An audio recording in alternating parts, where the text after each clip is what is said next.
Mankšta padeda sumažinti neigiamų emocijų, kurios veda į persivalgymą ir norą suvalgyti ko nors skanaus poveikį.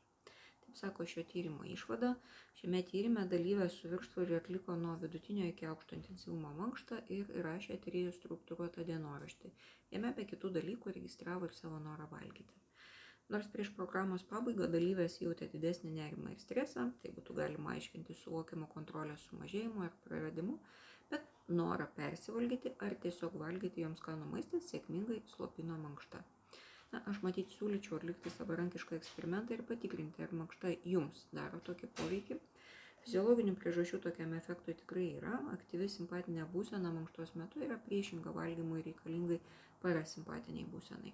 Bet spėja yra ir kitas efektas. Mankštos metu išnaudojus gliukozės atsargas, alkio jausmas gali padidėti, o jis pastiprinamas faktu, kad valgymas atpalaiduoja, kas gali būti labai pageidautina po sunkios mankštos, bei įsitikinimu, kad pasimankštinus galima arba reikia pavalgyti, tada gali kilti ir teisėtas alkis. Čia gal iš tiesų svarbu, kad mankšta būtų vidutinio ar didelio intensyvumo, vertinama pozityviai, o taip pat būtų pakankamai tolerancijos nuovargio jausmui, kad apetito slopinimas nugalėtų.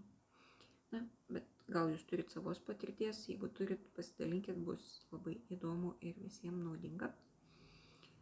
Šiandien tiek. Skanaus, taikos ir ramybės.